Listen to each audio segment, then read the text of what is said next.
Mesdames, Messieurs, bonsoir. Vous êtes sur la RTS, l'édition de 20h. Voici les titres. Ouverture ce jeudi à Kolda du Festival national des arts et de la culture. Pendant 4 jours, les artistes des 14 régions du Sénégal vont rivaliser de créativité autour du thème patrimoine culturel, tourisme et développement durable. Au cœur du Fouladou, la région de Kolda, un futur pôle touristique et culturel, indique le ministre de la Culture et de la Communication qui procédait à la cérémonie officielle. Quel est le potentiel fiscal du Sénégal? Notre pays peut-il compter sur ses propres ressources pour faire son développement économique? Le défi est grand, les impôts et domaines, la douane multiplient les stratégies pour élever la barre à plus de 1695 milliards. Rétrospective 2016, que s'est-il passé en Afrique et ailleurs dans le monde?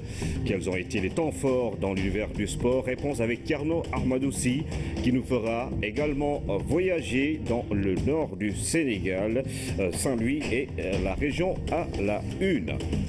Et puis dans cette édition, nous recevons comme invité Madame Nata Sambe Baké, administrateur du FAISE, le fonds qui va donc remettre des financements aux Sénégalais de la diaspora demain vendredi. Bonsoir à tous. Le président de la République a honoré aujourd'hui d'illustres hommes et femmes qui, toute leur vie durant, ont servi la nation avec dévouement et loyauté. Il s'agit de 45 récipiendaires décorés dans l'Ordre national du Lion et l'Ordre du Mérite, le couronnement d'une vie marquée par l'excellence, le sens du sacrifice et l'incarnation de grandes valeurs morales. Pape Birambi Ndiaye.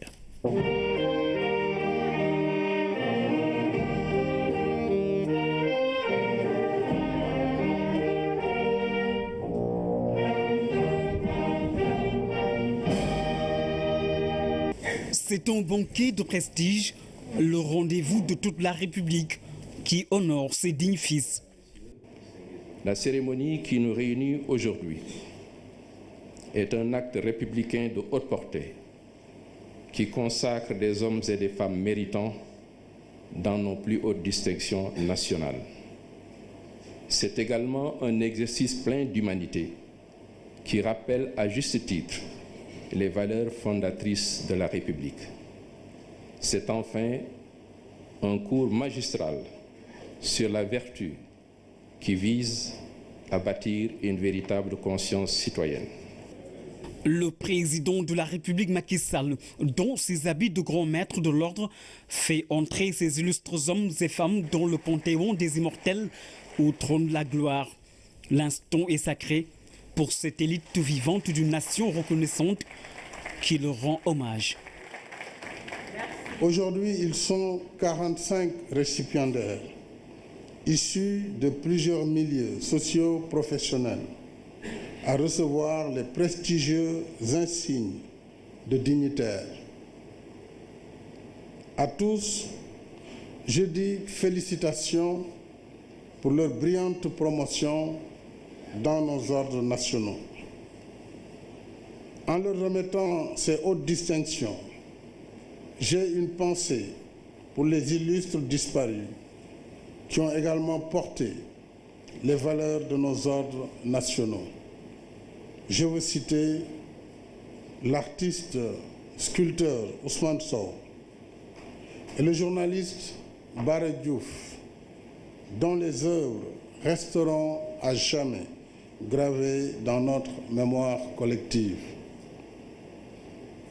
En plus de leur talent et de leur créativité, ces hommes ont incarné de grandes valeurs morales, faites d'engagement, de dévouement et de sacrifice. Ce sont des êtres d'exception, de divers horizons professionnels qui ont servi leur nation avec dévouement, loyauté et engagement. Ils sont offerts en exemple à la jeune génération.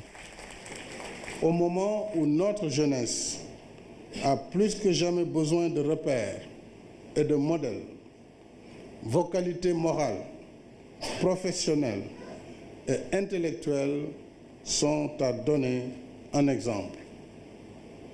L'édification d'une nation est une œuvre de longue haleine qui exige l'engagement quotidien de femmes et d'hommes aux qualités éprouvées et à la vertu infaillible. Au prix d'innombrables sacrifices, ils ont atteint les sommets de l'excellence. Et à l'heure d'une distinction exceptionnelle, c'est le couronnement de toute une vie marquée par un sens élevé de patriotisme et d'humilité.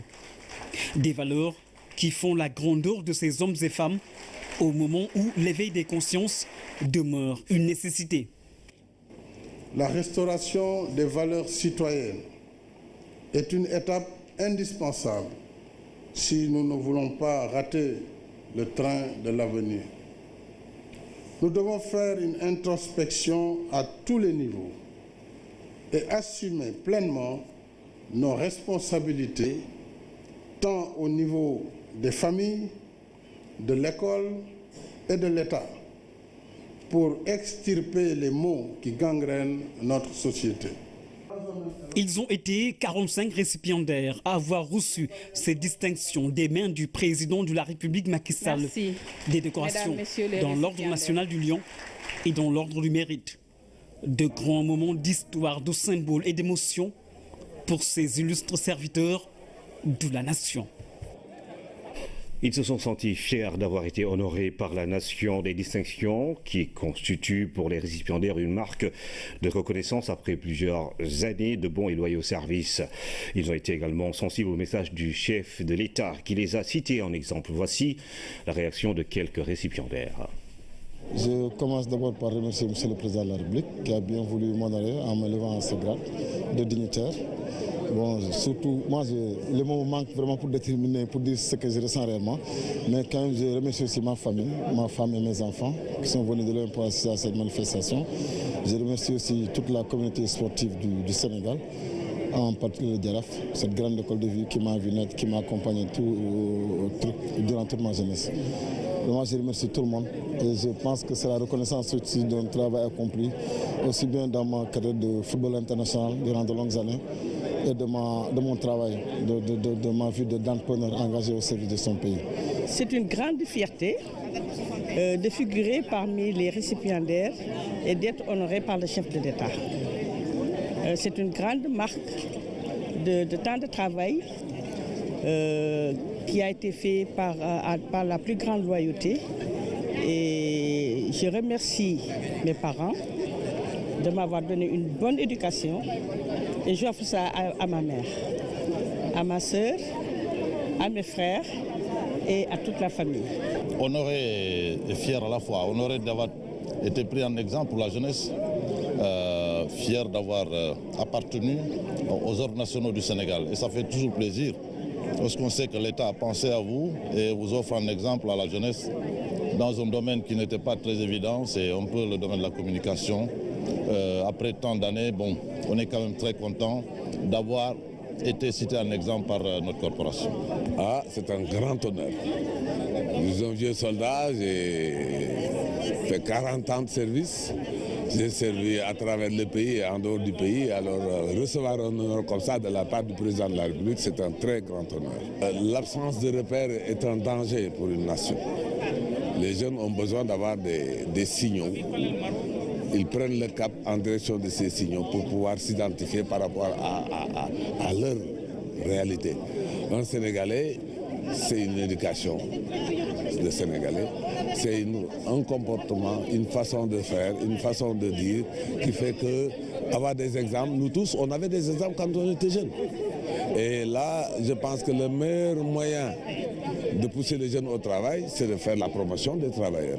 J'ai fait quand même une longue carrière dans l'administration sénégalaise. C'est la première fois que je reçois des mains du chef de l'État les insignes. Et j'en suis honoré, j'en suis fier. D'ailleurs, je rigolais tout à l'heure en disant à un de mes amis, je suis content comme un enfant.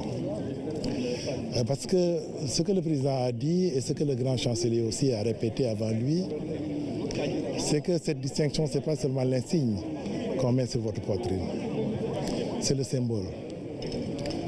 Nous avons traversé plusieurs régimes, plusieurs chefs d'État. À chacun, nous avons pris l'essence. Et aujourd'hui, le chef de l'État, le président Macky Sall, nous honore. Mais en même temps, il nous met à la face de la jeunesse. Et c'est important. Ça veut dire que Nous avons toujours essayé d'être exemplaires, mais aujourd'hui un peu plus. Et c'est ça le grand défi. Vous pourrez suivre après ce journal une page spéciale consacrée à cette cérémonie de décoration qui s'est tenue à la salle des banquets du palais présidentiel.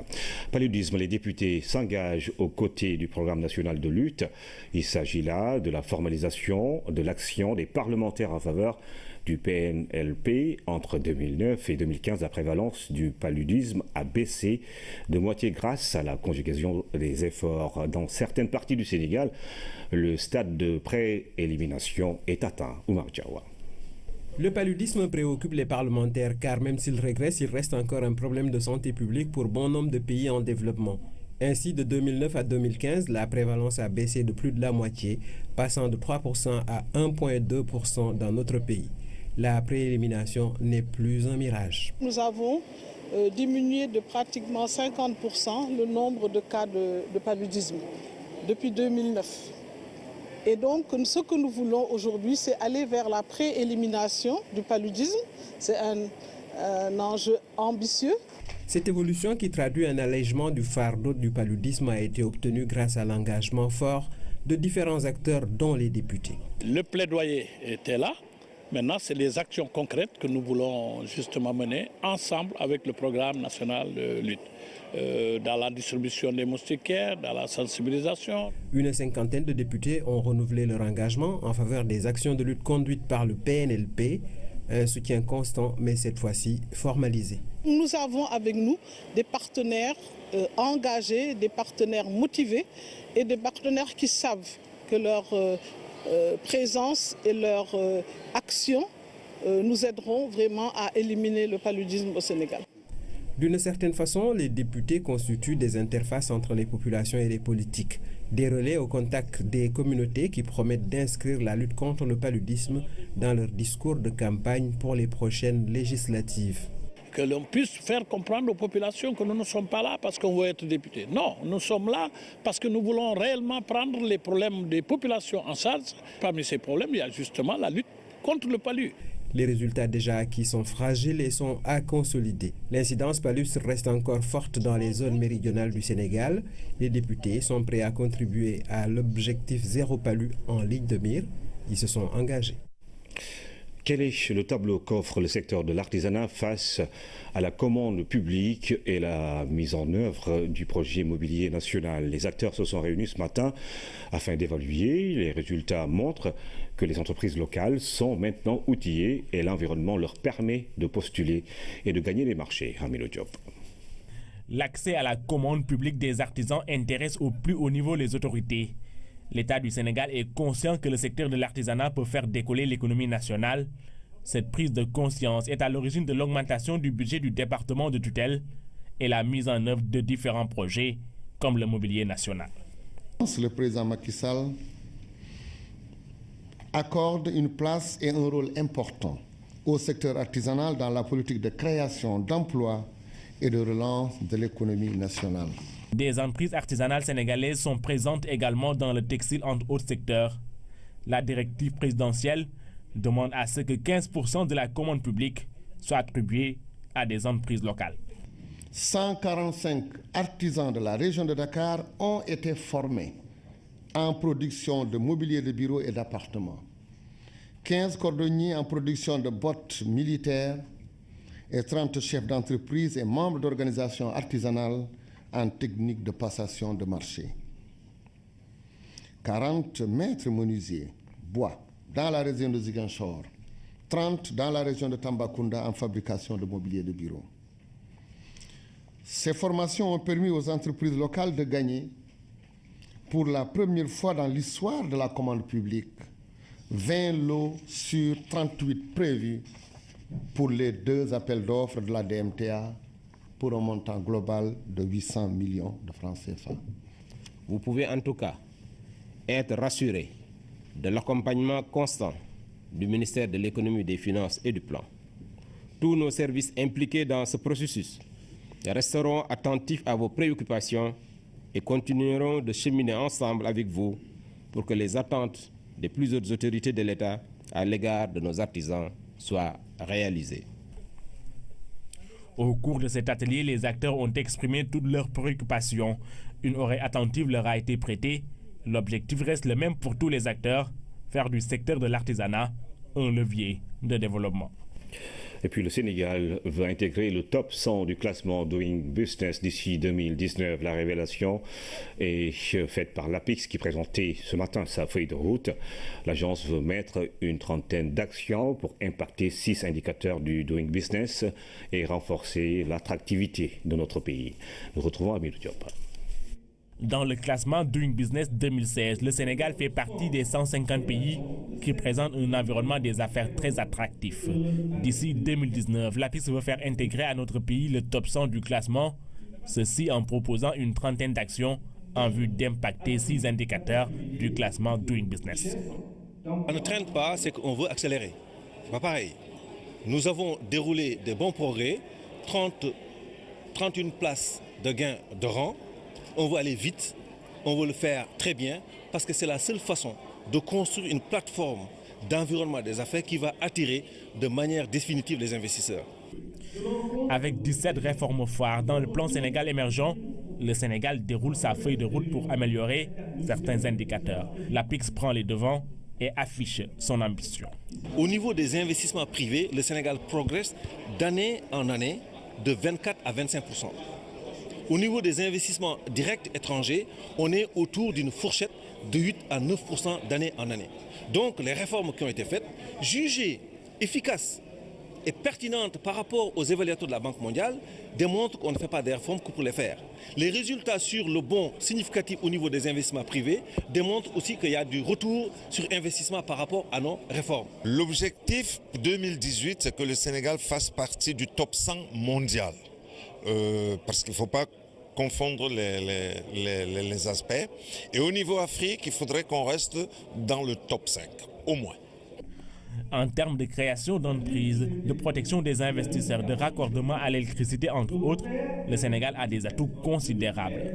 Mais il faut aussi d'autres réformes. Le Sénégal travaille dans ce sens avec toujours comme objectif booster la compétitivité des entreprises.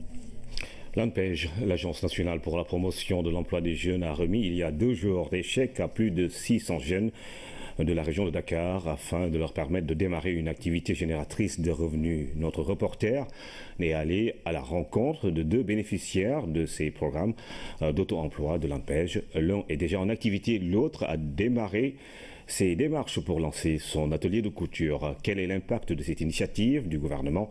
La réponse dans ce reportage. Nundei Aïdadja. Faire partie de l'initiative Jeunes en faveur de l'auto-emploi de l'ANPEJ est une source supplémentaire de motivation pour Amina Pouy. Freelance dans la couture, cette jeune licenciée en transport logistique va pouvoir démarrer son propre business grâce à ses fonds de l'ANPEJ. La rencontre avec ANPEJ a été par le biais d'un ami à qui j'ai parlé de mon projet. Il m'a proposé d'aller à ANPEJ. Bon, par la suite, je suis allée. Ils m'ont bien accueilli. Ils m'ont suggéré les papiers à fournir et le projet pour ensuite pouvoir être parmi les bénéficiaires de l'ANPEJ. 2 millions de francs CFA mis à sa disposition avec un accompagnement rigoureux pour mener à bien ce projet. Je suis partie à la banque, ils m'ont expliqué que le décaissement ne se fera pas d'une manière globale, ça se fera d'une partie. La première partie, ils vont m'accompagner pour acheter les machines, louer le local et verser la location en avance. L'autre partie, c'est pour acheter les tissus, pour commencer le travail. Ils nous ont permis de travailler pendant 3 mois pour commencer à rembourser. Et bon, nous allons rembourser l'argent pour une délai de 3 ans. Comme Amina, ils sont plus de 600 jeunes à bénéficier de ces chèques, rien que dans la région de Dakar. Avec 2500 emplois attendus à terme, l'État a accepté de prendre en charge la garantie en mettant 1,5 milliard pour permettre à ces jeunes d'accéder au crédit. sur 3600 demandes de financement, les 800 étaient de la région de Dakar. On a voulu commencer par Dakar, mais je voudrais rassurer les autres régions. On viendra dans toutes les 13 autres régions et on financera les jeunes qui sont porteurs de projets ou bien qui sont détenteurs d'une idée de projet. On n'aura jamais de ressources suffisantes pour financer toutes les demandes. Et nous avons ce qu'on appelle un principe de revolving, qu'on essaie de financer à certains qui sont accompagnés pour ensuite rembourser et pour permettre à d'autres d'en profiter. C'est dire donc que le remboursement est une exigence pour que d'autres jeunes puissent avoir la même chance. Prendre l'exemple de Chertigan Dem qui, il y a plus d'1 an et demi, avait bénéficié de ce financement de l'ANPEJ. D'abord on versait 85 000, après moi 75 000, étape, toujours. J'ai reçu un financement de 2 millions de francs CFA de l'ANPEJ. Je travaille et je verse à la banque qui me coupe entre 73 000 et 80 000 francs. En ces temps difficiles, j'exhorte tous les jeunes à se rapprocher de l'ANPEJ car il y a des possibilités là-bas. Et si vous avez l'opportunité de bénéficier d'un prêt, soyez engagés à le rembourser.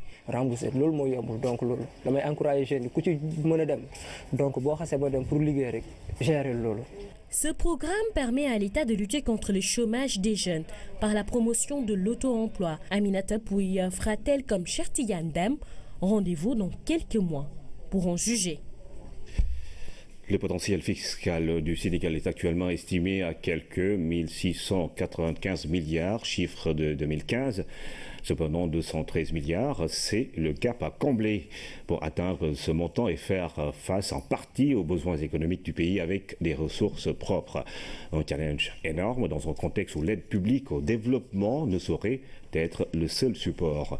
Le nouveau code général des impôts et celui des douanes pourraient aider à atteindre les objectifs.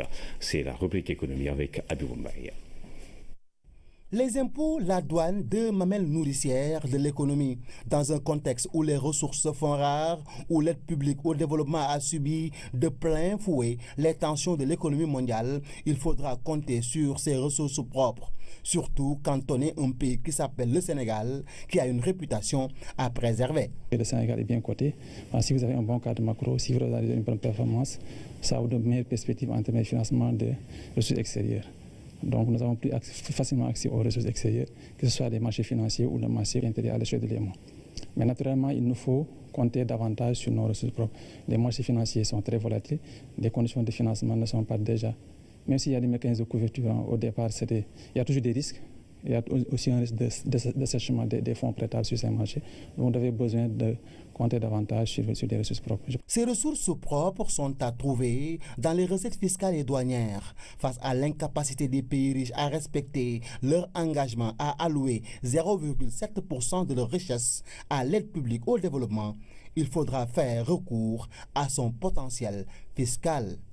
Et le Sénégal a tablé sur 1695 milliards cette année. Les 1695 milliards dont vous avez fait mention, il ne s'agit pas en fait de ce qui a été recouvré. C'est ce qui est le potentiel fiscal, c'est-à-dire le maximum qu'on aurait pu atteindre si toutes les conditions étaient remplies. C'est-à-dire s'il n'y a pas... C'est les conditions idéales. S'il n'y a pas de fraude, s'il n'y a pas d'évasion fiscale, si tout se passe bien en gros. S'il y a une bonne rationalisation des exonérations fiscales. D'ailleurs, ce sont les facteurs qu'on a identifiés comme raison du gap qu'il y a entre ce qui a été recouvré et ce maximum. Et pour atteindre ce maximum et combler ce gap, 213 milliards sont à chercher. Le Sénégal a très tôt flairé le coup en adoptant en 2012 un nouveau code général des impôts, un code général des douanes plus souple pour les opérateurs économiques, permettant ainsi à la douane sénégalaise de jouer sa partition dans l'effort de collecte et de mobilisation de ressources internes. À la date de novembre 2016, nous avons eu à engranger un montant qui avoisine les 17 milliards et poussières. Ce 17 milliards, c'est le résultat des efforts de lutte contre la fraude sur l'étendue du territoire. Cela s'entend au niveau de toutes les directions régionales. Tous ces résultats de 17 milliards, c'est le cumul des efforts fournis par l'ensemble des agents de l'administration des douanes. C'est notre cœur de métier que de lutter contre la fraude. La pilule fiscale est difficile à avaler par le contribuable sénégalais. Faudrait-il qu'il soit suffisamment sensibilisé de l'importance de l'impôt dans une économie. Il y a une loi qui a subsisté, c'est la loi portant zone économique spéciale intégrée. Après l'adoption du droit commun incitatif, il y a une autre loi sur le pôle touristique de la Casamance, les incitations pour favoriser un peu le pôle des entreprises qui sont installées dans le pôle touristique de Casamance. Donc aujourd'hui, au moment où je vous parle, à côté du droit commun incitatif, il existe 2 textes dérogatoires qui sont là. Et c'était pour préparer surtout les paquets investissements contenus dans le PSE. Et aujourd'hui, nous avons même des projets, un projet de loi portant incitation fiscale et douanière pour les zones disons économiques, les S. La collecte des recettes fiscales doit prendre en compte certains méfaits, comme la corruption, car son faible niveau dans un pays est synonyme d'un potentiel fiscal élevé, d'où l'urgence de la combattre par tous les moyens. L'énergie durable pour tous, pour un développement économique et social équilibré. Le Sénégal, à l'instar de la communauté internationale, s'attelle à atteindre cet objectif. L'intégration du genre dans les politiques énergétiques reste cependant une des préoccupations. Le ministère de l'Énergie, en partenariat avec ONU Femmes, entendent prendre à bras le corps cette question. Ils ont tenu un panel ce matin sur la thématique genre et énergie. Fatou Sakho. Créer des plans et politiques sensibles au genre, éliminer les obstacles à l'investissement lié à l'énergie, équilibrer l'accès à des solutions énergétiques durables sont les objectifs mondiaux auxquels le Sénégal a souscrit afin d'améliorer le bien-être économique et social des femmes. L'impact de l'aspect genre au niveau du secteur énergie est fondamental. 50% de l'énergie finale consommée est due à la biomasse. Quand on regarde également d'autres aspects, comme l'économie et la maîtrise de l'énergie, ou même la lutte simplement contre les risques électriques, dans tous ces volets, mais ce sont les femmes qui sont au premier plan. Des femmes qui, malgré leur rôle principal dans la consommation et la production d'énergie, rencontrent encore quelques difficultés à satisfaire leurs besoins en énergie durable. Ces besoins, c'est d'avoir déjà de l'électricité. C'est la première chose, d'avoir une énergie moderne, parce que on se rend compte dernièrement avec toutes les actions qui ont été menées par le président de la République que c'est vers ce qui est moderne, vers la modernité que tout le monde aspire. C'est pourquoi dans le cadre du programme mondial conjoint sur l'énergie pour tous, nous avons introduit ce petit projet pour pouvoir mettre en synergie les efforts déjà qui sont mis en œuvre au niveau national. Autant d'actions qui devraient permettre un accès universel à l'énergie. Cette année, il y a eu un apport en production d'électricité de presque 250 MW. Mais ça, il faudrait quand même que tous les acteurs à tous les niveaux puissent bénéficier donc de façon équitable de tous les investissements et de tous les résultats que nous avons obtenus à ce niveau. Ce panel sur genre et énergie a regroupé l'ensemble des acteurs pertinents afin d'échanger sur les enjeux de l'intégration du genre dans la stratégie énergétique nationale ainsi que la mise en œuvre des projets et programmes. Madame Natassam Baké, bonsoir. Bonsoir. Vous êtes l'administrateur du FES, le Fonds d'appui à l'investissement des Sénégalais de l'extérieur. Et demain, dans l'après-midi, vous procédez à la remise de financement destiné aux Sénégalais de la diaspora. Alors, comment va se passer cette cérémonie? Quels montants seront alloués à ces Sénégalais de l'extérieur et combien de personnes pourraient en bénéficier? Merci beaucoup pour l'invitation. Donc demain, comme vous venez de le dire, nous avons la cérémonie de remise de chèques aux bénéficiaires de 2016. Il s'agit de 170 Sénégalais qui sont venus de plus de 22 pays d'Europe qui vont recevoir leur financement pour une enveloppe de 850 millions. Comme vous le savez, nous avons un budget de 1,6 milliard. Donc il restera toujours un peu d'argent que nous allons attendre les autres demandeurs. Et ces demandeurs vont pouvoir recevoir leur argent quand, leur financement quand, justement? Nous avons commencé le processus avec une journée de formation qui s'est passée il y a peut-être 2 semaines, le 8 décembre, pour vraiment mettre un visage sur le financement. Nous avons appelé tous les Sénégalais parce que la plupart ne sont pas sur place. Ils sont venus, nous avons passé une journée avec nos partenaires des banques, etc., pour vraiment parler du processus. Donc le processus a commencé et demain, ce sera la remise de chèques symboliques et aujourd'hui au bureau, Vous imaginez un peu tous ces jours-ci, les gens viennent parce qu'il y a une procédure à suivre pour pouvoir recevoir les fonds. Et nous sommes cette année avec la COFINA pour cette campagne. Donc les Sénégalais pourront, à partir de lundi, recevoir leur virement. Demain, nous ferons la cérémonie officielle en présence sous la présidence du ministre. Alors quelles sont les procédures justement, quels sont les critères pour obtenir ces financements? Voilà, donc il y a 2 fonds au FAISE. Je pense que c'est important de l'expliquer. Nous avons le financement, le FAISE traditionnel, FSE, financement des Sénégalais de l'extérieur, qui est là depuis 2008. Donc ces Sénégalais, selon les critères d'éligibilité qui vont du secteur d'activité à l'innovation, de la région où ils font le projet, des pays d'accueil, du nombre d'emplois créés, etc. Donc nous avons un système de pointage qui nous permet aujourd'hui de dire qui doit être bénéficiaire par rapport à d'autres. Mais vous savez, la demande est très forte par rapport à ce qu'on peut donner. Mais il y a aussi un fonds, le financement des femmes de la diaspora, qui est un fonds que le président de la République, son Excellence Macky Sall, a mis en place en 2013 et qui permet aux femmes dans les pays d'accueil de faire de l'entrepreneuriat féminin. Donc comme vous voyez, demain au Sénégal, nous aurons 170 bénéficiaires, mais nous avons à peu près 400 projets éligibles, ce qui fait qu'il faudra attendre un peu. Donc on ne peut pas donner à tout le monde, mais vraiment il y a de gros efforts consentis par le gouvernement et en l'occurrence le chef de l'État qui a fait de la diaspora sa 15e région et qui vraiment y croit et qui fait beaucoup d'efforts pour les immigrés. Alors, on a l'impression que le FAISE finance beaucoup plus les femmes. On vous voit souvent, à travers la diaspora, remettre justement des financements à ces Sénégalaises-là. Je pense que c'est par rapport au voyage, mais en général, par exemple, je vais vous donner les statistiques de cette année pour demain. Sur les 170 bénéficiaires, 46% sont des femmes. Le reste, ce sont des hommes. Par rapport au secteur d'activité de l'agriculture, l'agrobusiness, l'élevage, il y a beaucoup plus d'hommes qui demandent au Sénégal. Mais pour le financement des femmes de la diaspora est vraiment un outil que le président a mis en place pour aider les femmes qui ont des problèmes dans les pays d'accueil. Parce que comme vous le savez, l'immigration en ce moment n'est plus ce qu'elle était. Mais les femmes ont appris à faire par exemple de la restauration, à être dans les salons de coiffure, de couture, etc. Donc le président de la République, en faisant le tour du monde avant son élection, a vraiment écouté et entendu cet appel des femmes, ce qui fait que les gens pensent que nous finançons plus, mais malgré cette discrimination genre, 70 à 78% des financements vont aux hommes.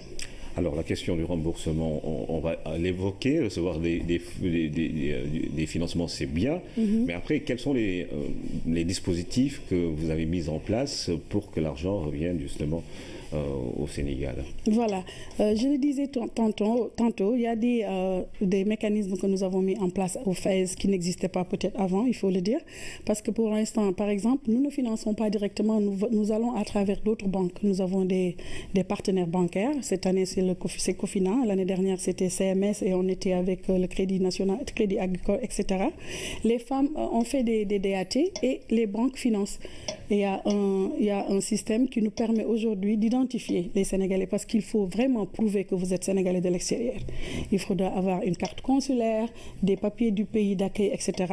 Mais il y a aussi la Société nationale de recouvrement que nous avons contactée depuis l'année dernière et nous avons un processus de partenariat qui aujourd'hui va nous permettre de recouvrer les fonds parce que c'est un peu un fonds revolving et je vous dirais que malgré la discrimination genre, nous sommes à plus de 88% de recouvrement pour le financement des femmes de la diaspora. Dans chaque pays où nous avons placé de l'argent, ces femmes ont su rembourser et reprendre, ce qui fait que ce taux est beaucoup plus élevé que le taux du Sénégal. Mais nous avons un système mis en place aujourd'hui avec aussi l'effort du ministère de l'économie et des finances qui nous a assigné des comptables et les représentations diplomatiques qui ont aussi des comptables qui nous aident aujourd'hui dans le recouvrement. Alors, ces bénéficiaires reçoivent combien d'argent justement? Quels sont les taux? Pour cette année, c'est 5 millions pour tous les bénéficiaires en général, parce que comme vous le savez, la demande est très forte. Comme je l'ai dit, on ne peut pas... Enfin, il faut qu'on pense si on doit donner 15 millions à 100 Sénégalais ou bien 5 millions à 150 ou 200 Sénégalais. Par rapport au budget, nous sommes passés au FAISE d'un financement de 35% avant à 170 à 200 projets. Et depuis 2013, nous avons triplé le nombre de projets financés au Sénégal. Donc, comme vous le voyez, je pense que c'est important de noter les progrès, mais il y a beaucoup aussi à faire. Donc, malgré cela, nous sommes là et nous voulons vraiment traduire cette volonté du chef de l'État à faire de la diaspora sa 15e région, mais à tenir compte de l'apport que la diaspora a dans le pays, dans le Sénégal, et tout ce qu'ils font et ce qu'ils investissent dans ce pays en termes d'éducation, de famille, etc. Alors c'est bon, c'est pour demain, alors, demain dans l'après-midi à 15h au Grand Théâtre National, sous la présidence du ministre des Affaires étrangères et des Sénégalais de l'extérieur. Et tous les Sénégalais, j'en profite de votre invitation pour dire que tous les Sénégalais de la diaspora présents au Sénégal sont invités à cette cérémonie pour au moins une communication entre eux pour qu'ils puissent comprendre les mécanismes. Merci Madame Nassassa Mbanké. Je rappelle que vous êtes administrateur du FAISE, le Fonds d'appui à l'investissement des Sénégalais de l'extérieur qui procède à la remise des financements de l'année 2016. La problématique de la facturation des services maritimes, fret et prestations portuaires au menu d'un atelier du Conseil sénégalais des chargeurs, le COSEC. Il s'agit de mettre en place une commission qui va réfléchir sur les modalités de baisse et répondre ainsi à une vieille préoccupation des chargeurs. Hamidou Diop. Les chargeurs en formation pour voir comment contenir les coûts commerciaux de leurs expéditions. Pendant 2 jours, le COSEC les invite à réfléchir sur la problématique de la facturation des services maritimes. Dans la nomenclature des factures de nos opérateurs, il est important que les gens s'accordent sur un certain nombre de taxations. Si on voit des taxations très élevées au niveau de l'Afrique, plus exactement, à la différence de l'axe Asie, Europe, il était important qu'aujourd'hui qu'on se retrouve avec tous les opérateurs pour qu'ensemble qu'on puisse diagnostiquer les faiblesses de ces facturations-là, pour qu'ensemble qu'on puisse mettre sur place une commission qui permettra de suivre de manière efficiente. Tous ces acteurs veulent enlever la disparité qui consiste à faire payer aux pays en développement entre 40 et 70% de plus que les pays développés pour le transport international de marchandises. La législation actuelle, depuis la libéralisation des transports maritimes, la règle des 40-40-20 contenue dans le code de conduite des conférences maritimes est devenue caduque. Et dans ce cadre-là, les conseils des chargeurs ont un peu perdu donc la régulation des taux de fret. Ce séminaire regroupe à la fois des universitaires, des professionnels et il a la particularité d'être organisé en langue nationale. Au sortir de cette rencontre, ces 70 participants vont produire un mémorandum qui sera remis aux autorités. Un dispositif de suivi-évaluation sera également mis en place pour faire baisser de manière effective la facturation des services maritimes. La cérémonie officielle marquant le début du Festival national des arts et cultures s'est tenue ce jeudi à Kolda. Le thème de cette année, patrimoine culturel, tourisme et développement durable. Une invite faite aux acteurs culturels de jouer leur partition sur ces questions qui les interpellent. Retour sur les temps forts avec Abdoulaziz Ban. C'est la délégation de la capitale qui a ouvert le bal lors de la cérémonie officielle du festival. Une cérémonie riche en couleurs tenue au stade régional de Kolda.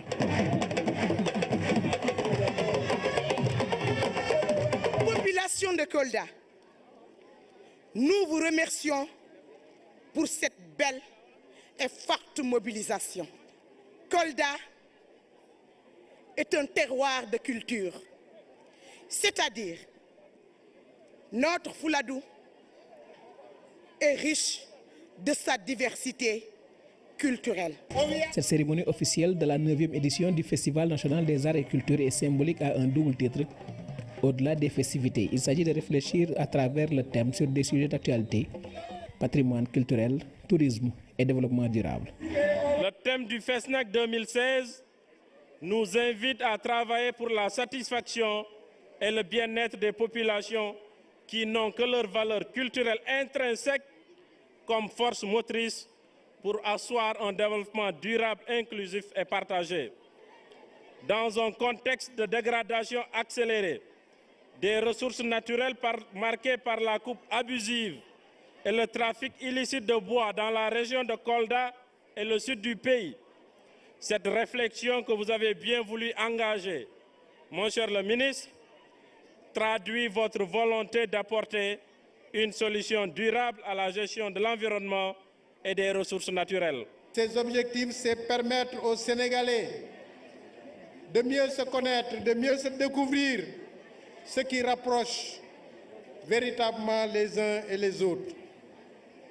Mais un des objectifs, c'est de faire de la région pôle d'accueil un pôle de développement culturel et touristique.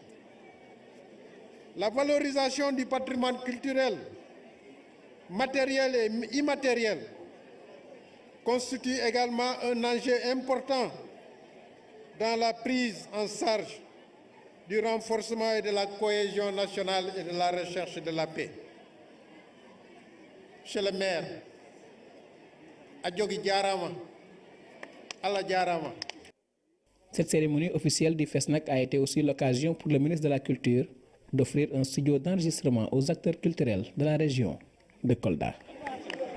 Après la cérémonie officielle, le comité scientifique du FESNAC a démarré ses activités à travers des panels. Ils ont échangé sur le thème du festival, patrimoine culturel, tourisme et développement durable. Le point avec Salusek. Le FESNAC, c'est aussi des réflexions. Pour cette 9e édition, différents panels seront organisés par le comité scientifique. Pour démarrer ces échanges, les panélistes sont revenus sur la diversité culturelle comme stratégie de promotion du tourisme. Le tourisme, pour conclure, est d'abord un phénomène culturel. Et les différentes étapes de son évolution le prouvent bien. C'est pourquoi il ne devrait pas être dissocié de la culture.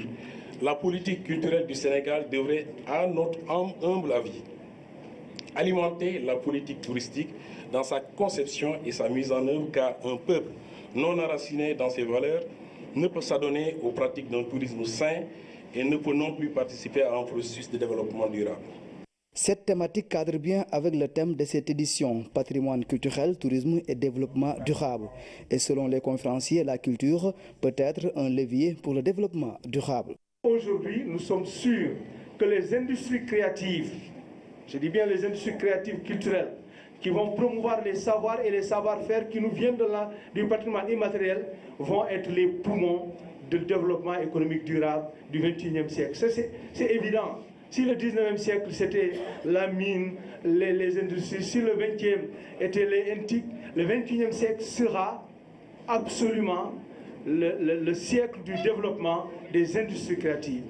Autre thématique abordée, la relation entre le peul et la vache. Et selon le professeur Mamoudou Ndiaye, pour certaines ethnies peul, l'élevage est un prestige. Comme l'a dit Omar Khan, je cite que l'activité de l'élevage est une profession, c'est celle-là, plus que le faciès qui fait le peul.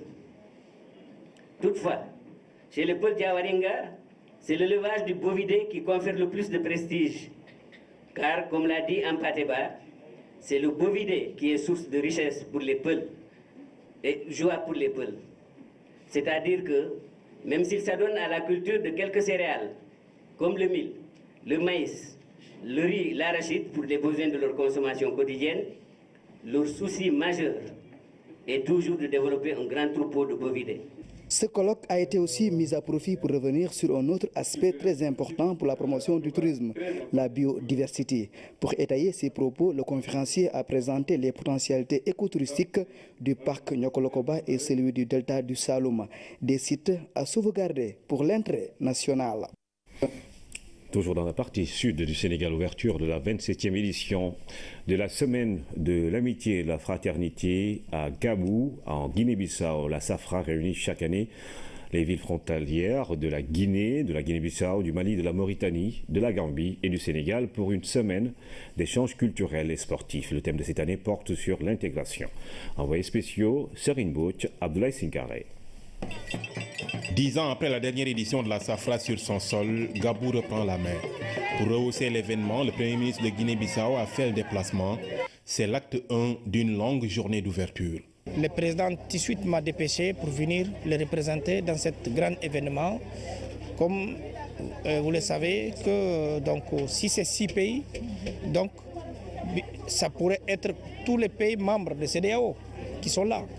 Et c'est pour cela que je suis là aujourd'hui, pour témoigner l'importance qu'il y a le safran pour les Bissau-Guinéens. Cette symbiose qui va se faire participe d'abord à huiler les relations et déjà qui sont séculaires entre le Sénégal et les différents États. C'est bon que les populations s'impliquent dans le cadre justement de la gestion des frontières, de la gestion des conflits. L'acte 2, c'est la présentation des délégations, tout en rythme et en couleur. Des jeunes de Kaï, de Boké, de Bassé, de Sélibabi et de Tambacounda, accueillis par ceux de Gabou, le tout dans un esprit d'échange et de fraternité. La particularité de la Safra, c'est que nous allons vers les peuples.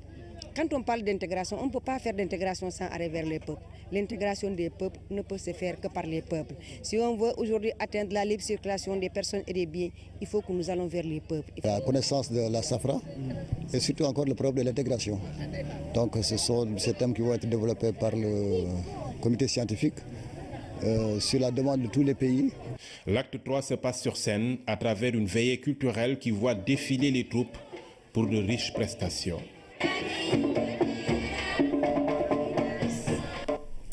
À présent, mesdames et messieurs, nous parlons de l'actualité internationale sous forme de brèves illustrées. Elle nous mène au Niger, en Syrie, en Turquie, en Chine. Mais d'abord en RDC où le dialogue politique a été repris. Philomène Constance-Diagne. La question du partage du pouvoir au niveau du gouvernement et des exécutifs provinciaux, toujours en négociation après la rencontre entre la majorité et le rassemblement de l'opposition. Les évêques font leur entrée. Ces derniers attendent les 2 derniers amendements pour terminer le protocole d'accord qui est déjà sur la table. Le rassemblement de l'opposition voudrait l'attribution de la primature. L'opposition, quant à elle, souhaite le remaniement des gouvernements provinciaux.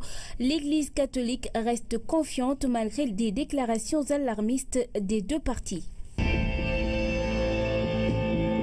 Une trentaine d'anciens combattants de Boko Haram s'est rendue. Ils sont au nombre de 31 à s'être présentés aux autorités nigériennes.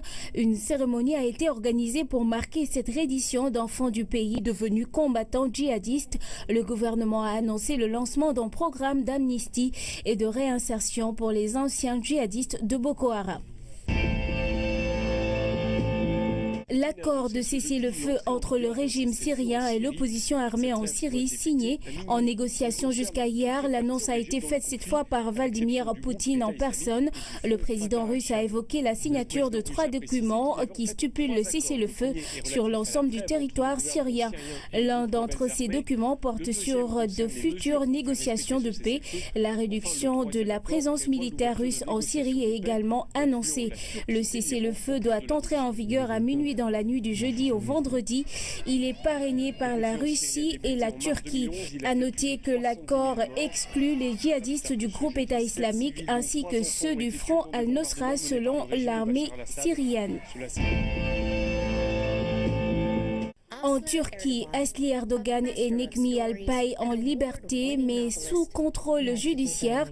Toutes les deux, respectivement romancières et linguistes, étaient incarcérées depuis 4 mois pour soupçon d'activité terroriste. Pour des dizaines de personnes qui les soutenaient au tribunal, il s'agit d'une bonne nouvelle pour cette première journée de procès. Toutes les charges sont toutefois maintenues pour le moment et le procès suit son cours. Cette libération intervient au moment même où un autre journaliste d'enquête turc, les plus réputés, a été arrêté. Il s'agit d'Ahmet Sik. Il est accusé de propagande terroriste et de dénigrement sur la République turque. À 31 ans, Pampan, le plus vieux panda mâle au monde, est mort ce mercredi. Il était atteint d'un cancer. Ce panda a eu une longévité exceptionnelle si on sait que l'espérance de vie de sa race ne dépasse pas 20 ans à l'état sauvage. Cependant, selon les experts du Centre de recherche et de conservation du panda géant, l'espèce n'est plus en danger d'extinction. Pampan aurait quelques 130 descendants, soit un quart des pandas en captivité dans le monde.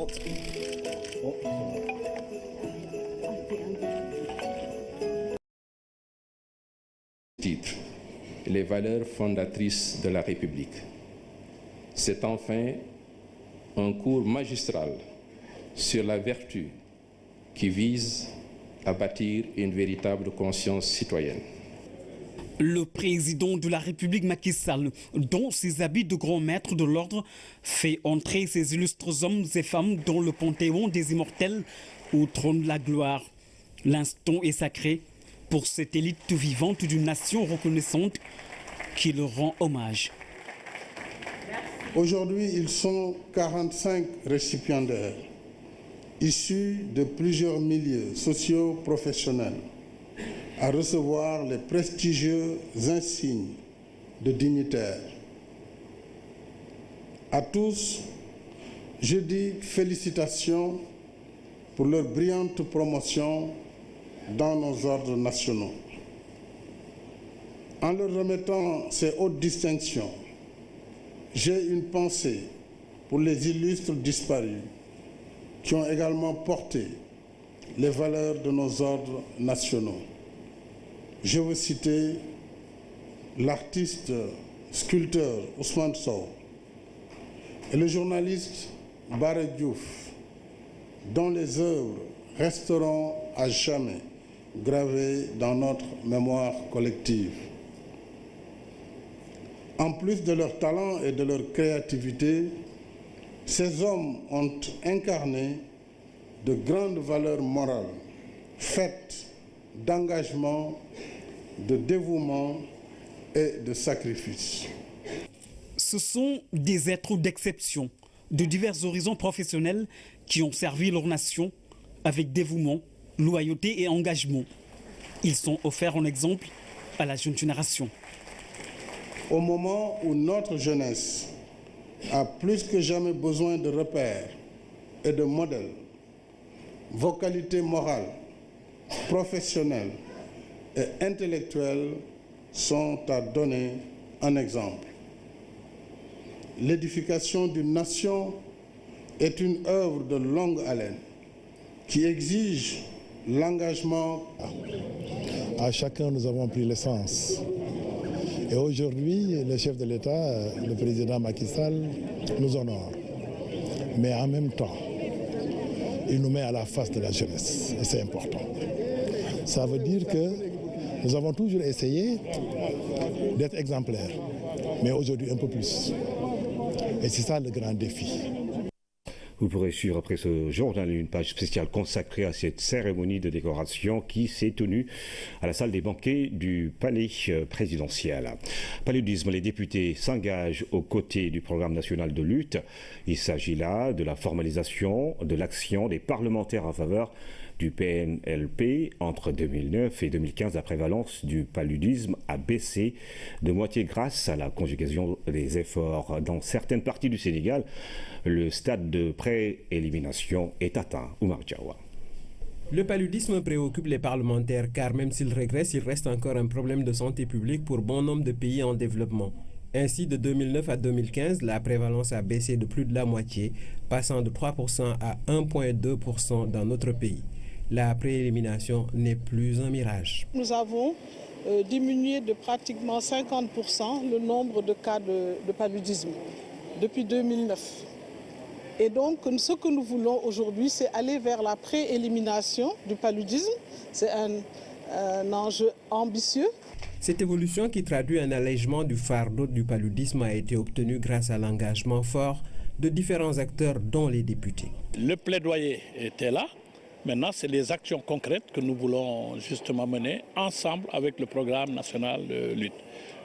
Dans la distribution des moustiquaires, dans la sensibilisation. Une cinquantaine de députés ont renouvelé leur engagement en faveur des actions de lutte conduites par le PNLP, un soutien constant mais cette fois-ci formalisé. Nous avons avec nous des partenaires engagés, des partenaires motivés et des partenaires qui savent que leur présence et leur action nous aideront vraiment à éliminer le paludisme au Sénégal. D'une certaine façon, les députés constituent des interfaces entre les populations et les politiques, des relais au contact des communautés qui promettent d'être.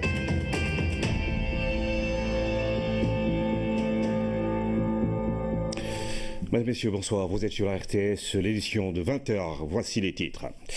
Ouverture ce jeudi à Kolda du Festival national des arts et de la culture. Pendant 4 jours, les artistes des 14 régions du Sénégal vont rivaliser de créativité autour du thème patrimoine culturel, tourisme et développement durable. Au cœur du Fouladou, la région de Kolda, un futur pôle touristique et culturel, indique le ministre de la Culture et de la Communication qui procédait à la cérémonie officielle. Quel est le potentiel fiscal du Sénégal? Notre pays peut-il compter sur ses propres ressources pour faire son développement économique?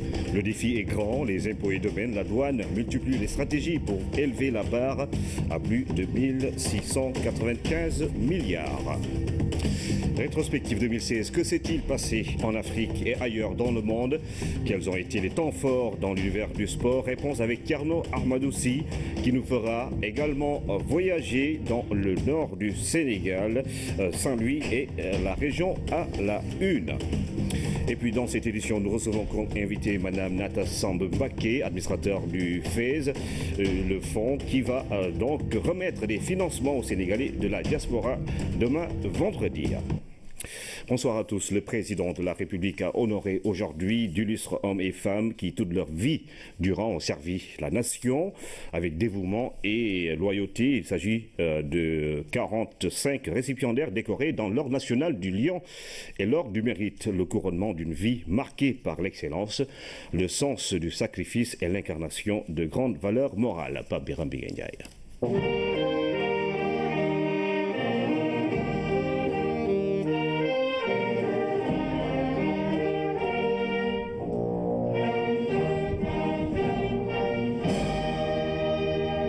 C'est un banquet de prestige, le rendez-vous de toute la République qui honore ses dignes fils. La cérémonie qui nous réunit aujourd'hui est un acte républicain de haute portée qui consacre des hommes et des femmes méritants dans nos plus hautes distinctions nationales. C'est également un exercice plein d'humanité qui rappelle à juste titre. C'est une grande fierté de figurer parmi les récipiendaires et d'être honoré par le chef de l'État. C'est une grande marque de temps de travail